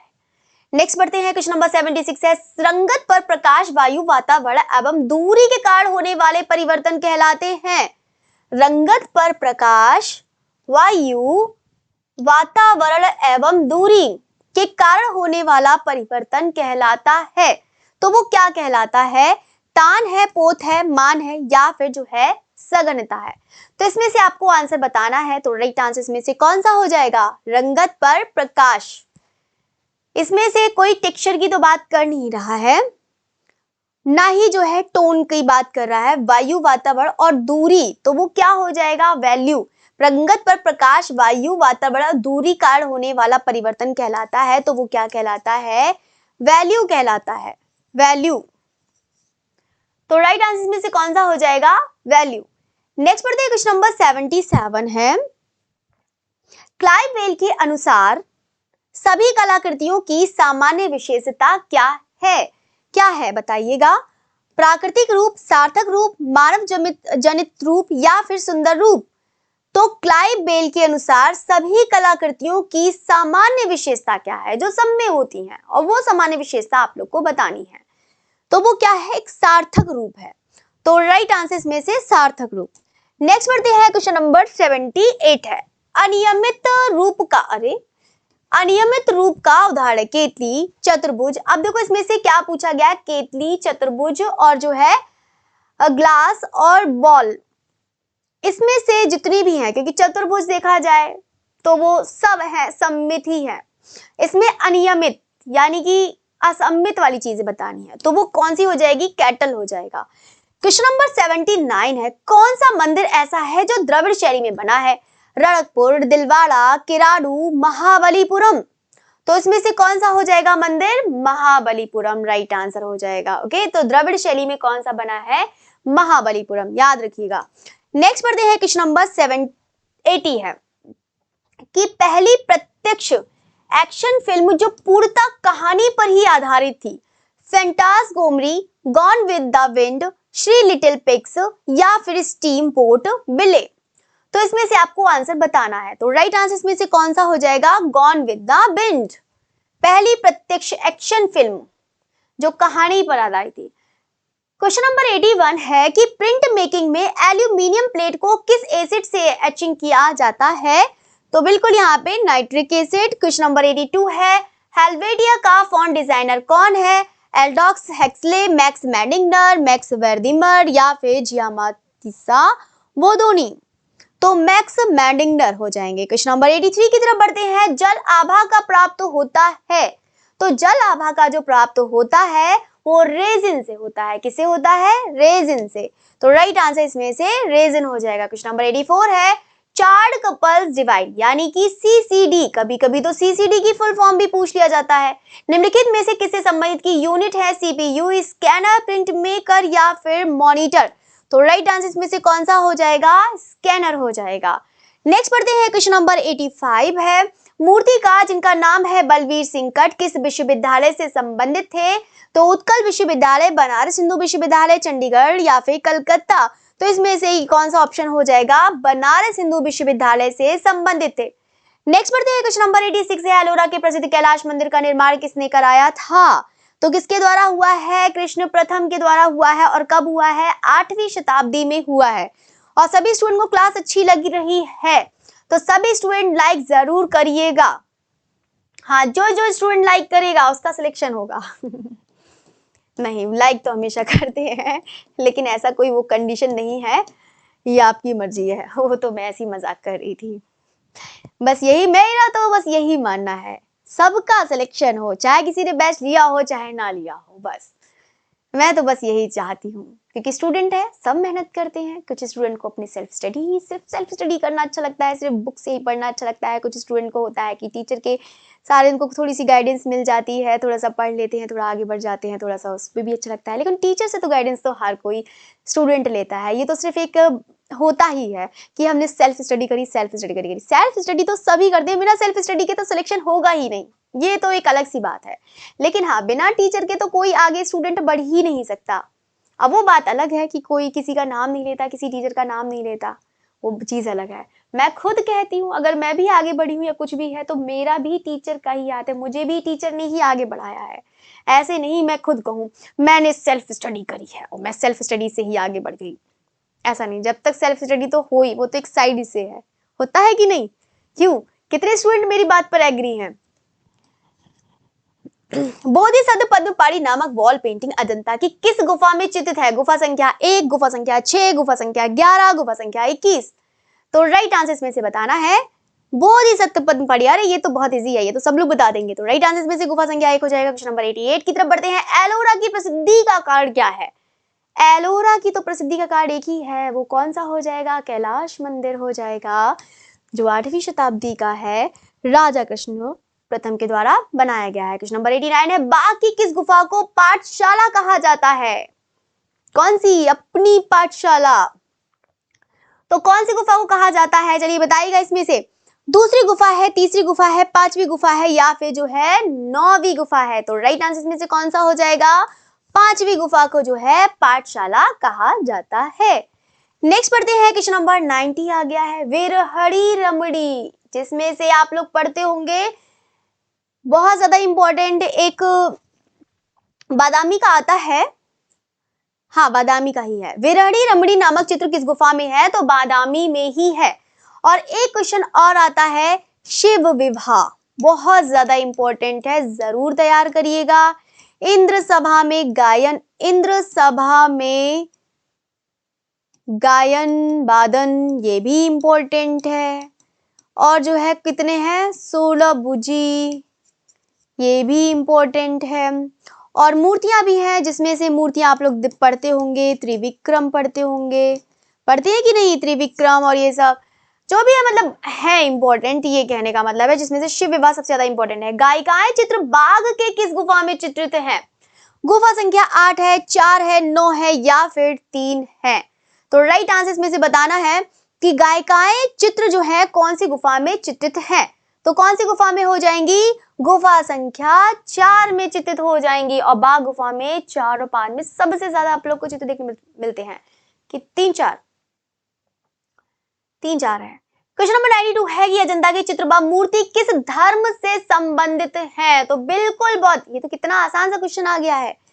नेक्स्ट पढ़ते हैं, क्वेश्चन नंबर 93 है, त्रिपिटक सर्वप्रथम किस पर लिखे गए? तो त्रिपिटक सर्वप्रथम किस पर लिखे गए हैं? तो बता सकते हैं ताड़पत्र। त्रिपिटक जो है किस पर सबसे प्रथम लिखे गए हैं? तो ताड़पत्र ही राइट आंसर होगा।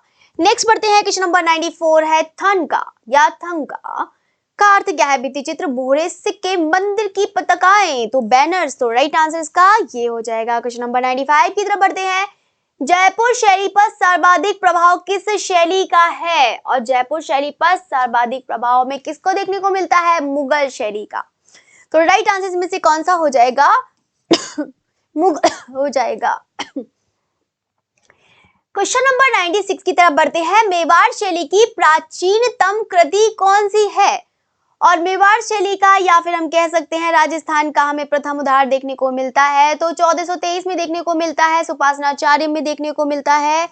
इसमें से उत्कृष्ट हमें उदाहरण मिलता है तो 485 में देखने को मिलता है 1540 की। तो यहाँ पर सुपासनाचार्य 1423 का हो जाएगा, याद रखिएगा। क्वेश्चन नंबर 97 की तरफ बढ़ते हैं। क्वेश्चन नंबर 97 क्या कह रहा है? राजपूत पेंटिंग नामक पुस्तक कब प्रकाशित हुआ है?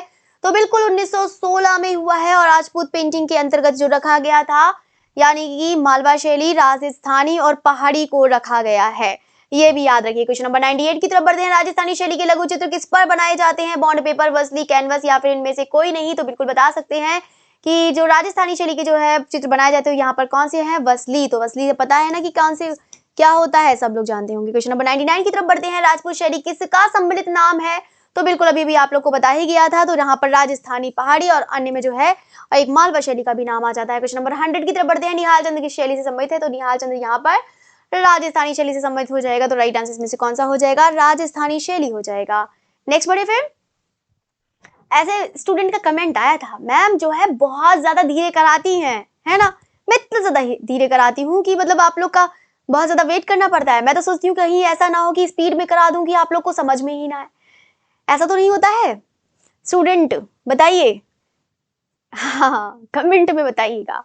देखिए इसमें से तो वैसे भी रिकॉर्डेड क्लास है, तो ज्यादा स्टूडेंट है। जो भी आप लोग को कुछ भी पूछना है, आप लोग मुझे कमेंट करिए। कमेंट में आप लोग को रिप्लाई जरूर कर देंगे, क्योंकि रिकॉर्डेड क्लास में ज्यादा अच्छा रहता है कमेंट करना, क्योंकि रिकॉर्डेड क्लास में मैं कमेंट देख लेती हूँ और लाइव क्लास में कम रहता है चांसेस, लेकिन कर देती हूँ रिप्लाई, ऐसा नहीं है। बाकी तो नंबर है ही मेरा कॉन्टेक्ट नंबर। कॉन्टेक्ट नंबर सबको पता है ना, 9454767931। और स्टूडेंट तो ऐसे हैं जैसे मैं यहाँ पर पढ़ाती हूँ और कॉन्टेक्ट नंबर मैं डाल देती हूँ, तो स्टूडेंट तो अदर सब्जेक्ट के भी कॉल कर लेते हैं। साइंस वाले स्टूडेंट भी कॉल कर लेते हैं कि मैम जो है हमें ऐसे ऐसे करना है, हमें ड्राइंग वाला करना है, चाहे करना ना हो, सिर्फ ऐसी मुझे पता लग जाता है कि कौन टाइम पास करने के लिए आया है, कौन है, तुरंत फोन कट, है ना। क्योंकि स्टूडेंट है, कोई मतलब से पूछेगा, कोई एकदम लगेगा कि हाँ वो बात पूछ रहा है, कोई जो है बाकी में उसको नीड है। मैं सिर्फ टोन को पकड़ लेती हूँ कि कौन स्टूडेंट है, किस तरीके से बात क्या करना है। लगता है कि बस टाइम पास करने पड़ा है, बस ठीक है रख दो, हो गया काम खत्म, बस ये है। किसके संरक्षण में हमजा नामा, चलिए जल्दी से हमजा नामा का बताइएगा कि हमजा नामा का टाइम पीरियड कब से कब तक माना गया है। अब इसमें से क्या है, बाबर, हुमायूं, अकबर, जहांगीर, ये तो सब लोग बता देंगे कि हाँ अकबर के ही टाइम में था। तो कब से कब तक टाइम माना गया है, 1 मिनट रुक जाइएगा, मेरा अभी फोन चला जाएगा, 1 मिनट रुक जाइएगा। कहाँ, मतलब फोन नहीं, सॉरी, क्या है, लैपटॉप।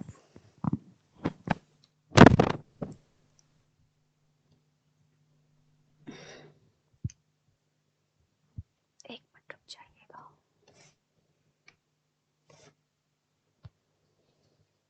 मेहनत खराब हो जाती नहीं तो।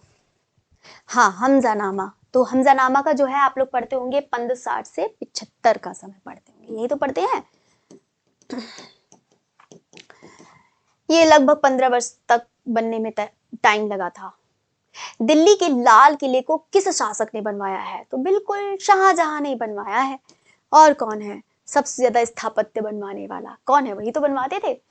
नेक्स्ट पढ़ते हैं, क्वेश्चन नंबर 104 है। रूप चित्र, जिसे पोर्ट्रेट भी कहा जाता है, छवि चित्र भी कहा जाता है, छवि चित्र भी कहा जाता है, बहुत सारा चित्र कहा जाता है, व्यक्ति चित्र भी कहा जाता है, का निर्माण किस मूल शासक ने करवाया था, तो हुमायूं, अकबर, औरंगजेब या फिर जो है बाबर। तो इसमें से तुरंत आंसर बता सकते हैं कि हाँ बिल्कुल अकबर हो जाएगा। क्वेश्चन नंबर 105 है। रज़्मनामा किसका फारसी अनुवाद है, तो बिल्कुल यहाँ पर महाभारत आंसर लिखेंगे। तो रज़्मनामा जो है यहाँ पर कौन सा हो जाएगा, महाभारत हो जाएगा। और रज़्मनामा का भी टाइम पीरियड बताइएगा कि रज़्मनामा का 1 मिनट, सही है। रज़्मनामा का जो है किसका फारसी अनुवाद, तो आप लोगों ने बता दिया। रज़्मनामा का टाइम पीरियड कब से कब तक माना गया है, तो याद रखिएगा इसका जो टाइम पीरियड था वो 1582 से जो है 89 मतलब जो है 89 तक का समय था। नेक्स्ट बढ़ते हैं, 100 है मारिन आर्ट के जो है लेखक है, तो बिल्कुल बता सकते हैं। तो यहाँ पे कौन हो जाएंगे, जिनका नाम है जेसी फ्रेंच हो जाएंगे। क्वेश्चन नंबर 107 है कि कांगड़ा की चित्रकला का विकास जो है किस राजा के संरक्षण में हुआ है, तो बिल्कुल यहाँ पर राजा संसार चंद। तो राइट आंसर इसमें से कौन सा हो जाएगा, राजा संसार चंद हो जाएगा। ये आप लोग के लिए आसानी क्वेश्चन है। क्वेश्चन नंबर 108 की तरफ बढ़ते हैं। पहाड़ी शैली की सर्वोत्तम शैली कौन सी है, सबसे अच्छी वाली, तो बिल्कुल यहाँ पर कौन सी हो जाएगी, कांगड़ा शैली हो जाएगी। तो राइट आंसर इसमें से कौन सा हो जाएगा, कांगड़ा शैली हो जाएगा। क्वेश्चन नंबर 109 की तरफ बढ़ते हैं। किस शैली को इंडो ब्रिटिश शैली कहा जाता है, तो इंडो ब्रिटिश शैली, पुनरुत्थान, कंपनी शैली, बाजार शैली या फिर इनमें से कोई भी नहीं, तो किसको कहा जाता है, तो ये भी आप लोग आंसर दे सकते हैं। तो वो कौन सा हो जाएगा, कंपनी शैली हो जाएगा। कंपनी शैली तो हो जाएगा। क्वेश्चन नंबर बढ़ते हैं 110 है। कंपनी शैली का निर्माण किन दो शैलियों से हुआ है, तो बिल्कुल बता सकते हैं, यूरोपीय और भारतीय से हुआ है। तो इसमें से जो राइट आंसर है वो कौन सा हो जाएगा, यूरोपीय और भारतीय हो जाएगा। तो राइट आंसर आपका ये वाला है। ओके, नेक्स्ट बढ़े फिर, क्वेश्चन नंबर बढ़ते हैं हाँ, क्वेश्चन नंबर 111 की तरफ बढ़ते हैं। 111 कह रहा है फूलन देवी का चित्र किसने बनाया है? यामिनी राय, राजा रवि वर्मा। ये भी आप लोग के लिए बहुत आसान है, ये भी क्वेश्चन आप लोग का बहुत बार आ चुका है। नेक्स्ट बढ़ते हैं, क्वेश्चन नंबर 112 है ग्लास पेंटिंग का मुख्य केंद्र है, तो वो ग्लास पेंटिंग से हमेशा याद आ जाता है DTPSB में, याद रखिएगा। गोल्ड फॉइल कभी भी आ जाए तो आप लोग कर लीजिएगा। नेक्स्ट बढ़ते हैं, क्वेश्चन नंबर 113 है कालीघाट शैली के मुख्य चित्रकार रहे हैं, और ये दोनों भाई हैं, NC घोष और KC घोष। तो राइट आंसर आपका ये वाला है। नेक्स्ट बढ़ते हैं, क्वेश्चन नंबर 114 है राजा रवि वर्मा जाने जाते हैं, तो वॉश पेंटिंग, टेम्परा, तेल पेंटिंग के लिए जाने जाते हैं, तो बिल्कुल यहाँ पर राइट आंसर आपका ये वाला हो जाएगा।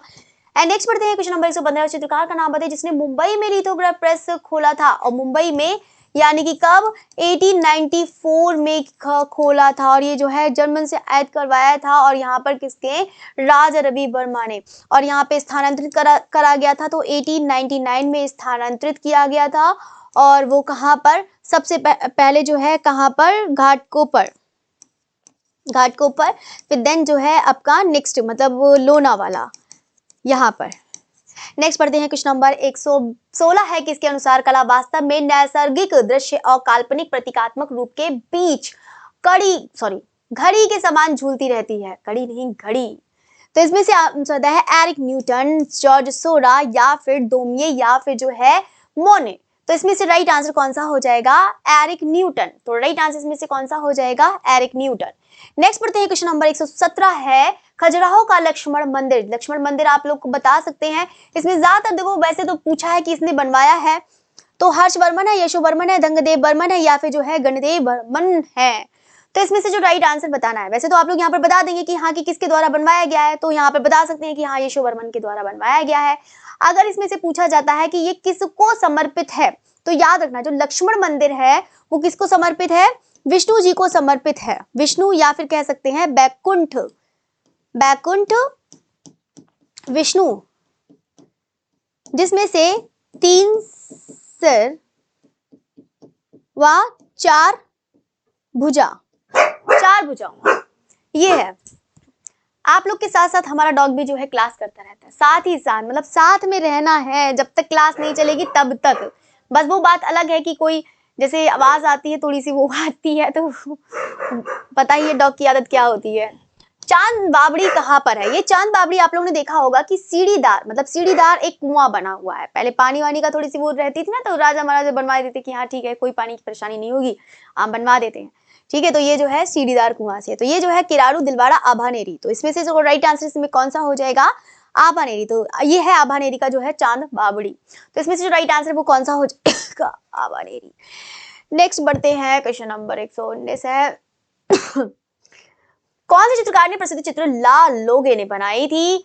मॉरिसोट है, रॉडिन है, या फिर बोटिचेली है, या फिर रेनवा है। तो वो कौन हो जाएंगे? रेनवा हो जाएंगे।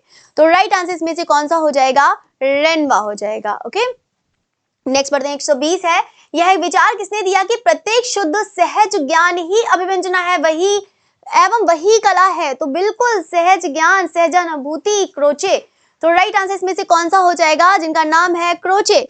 नेक्स्ट बढ़ते हैं, क्वेश्चन नंबर 121 है मोनार्च सीरीज किस लिए क्या है? मोनार्क सीरीज, मोनार्क्स है या मोनार्च जो भी है। तो इसमें से आप लोगों ने पढ़ा होगा, चलिए कोई बात नहीं, इसमें ऑप्शन नहीं दिया है। मोनार्क सीरीज वैसे भी जो है प्रसिद्ध मूर्तिकार है, तो आप लोग पढ़ते होंगे यहाँ पे धनराज भगत पढ़ते होंगे, वैसे आप लोग यहाँ पर कर सकते हैं। इसमें से ऑप्शन में कुछ भी दिया हो।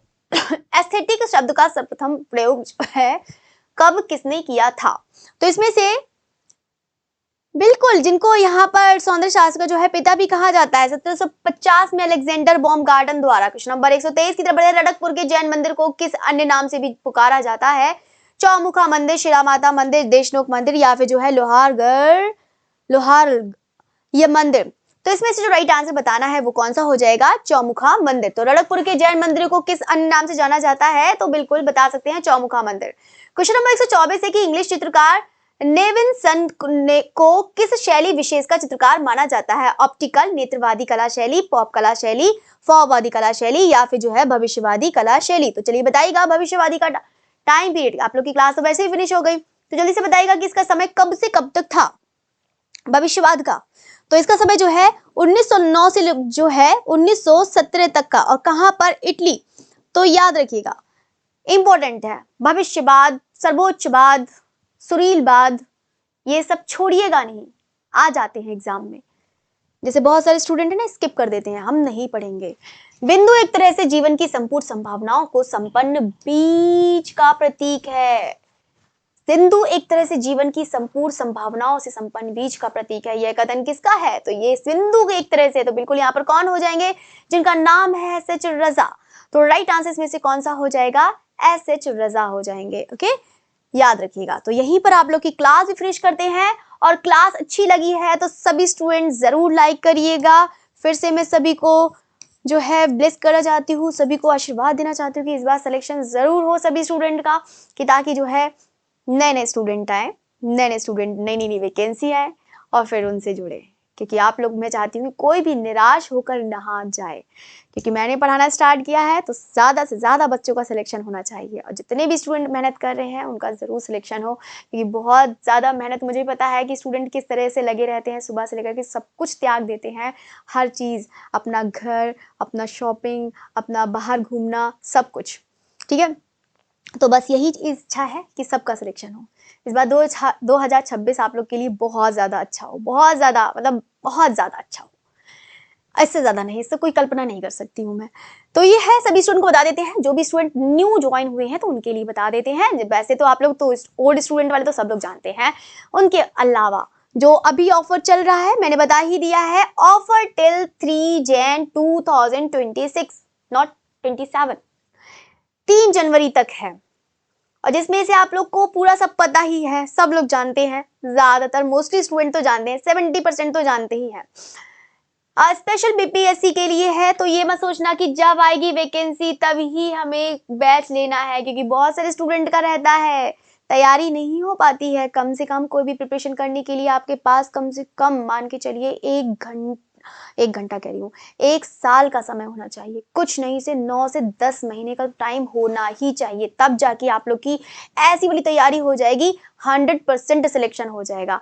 एक बार 10 महीने जो है लगातार एकदम लग जाओ, फिर देखो कितनी अच्छी तैयारी हो जाएगी। जिनका बिल्कुल एकदम जीरो, कुछ आता ही ना हो, मैं उनकी बात कर रही हूँ। जैसे बहुत सारे स्टूडेंट है ना, तैयारी करते रहते सिर्फ उतने तक ही सीमित रह जाते हैं, बहुत सारे पार्ट लोग छोड़ देते हैं, उनके क्वेश्चंस नए नए लगते हैं। मुझे तो एक भी क्वेश्चन ऐसे से नया नया नहीं दिखता है कि ये नया क्वेश्चन है। कुछ हो जाते हैं 10-15, तो देखो 10-15 क्वेश्चन तो हर एग्जाम में नए आते हैं, तो ये तो नहीं कह सकती हूँ कि नहीं आते हैं। 10-15 हर एग्जाम में, चाहे आप लोग कितना भी पढ़ लो, कितनी भी बुक्स पढ़ लो, एग्जाम ऐसा ही बनाया जाता है, कोई ऐसा नहीं बनाया जाएगा, नहीं तो आप लोग पूरे में से पूरे नंबर लेकर आ जाएंगे, आउट ऑफ जो है 150, जो है आउट ऑफ 150 लेकर आ जाएंगे। इसीलिए जो है 10-15 क्वेश्चन रख ही जाते हैं, कि ताकि जो है आप लोग उसको छोड़ सकें, और जो अच्छे स्टूडेंट है वो कर सके, बाकी अदर वाले छोड़ सके। हाँ, तो इसके बारे में मैंने आप लोग को सबके बारे में बता ही दिया है। चलिए यहीं पर आप लोग क्लास फिनिश करते हैं, और क्लास अच्छी लगी है सभी स्टूडेंट जो है लाइक जरूर करिएगा, और मिलते हैं नेक्स्ट क्लास में। Okay, thank you everyone.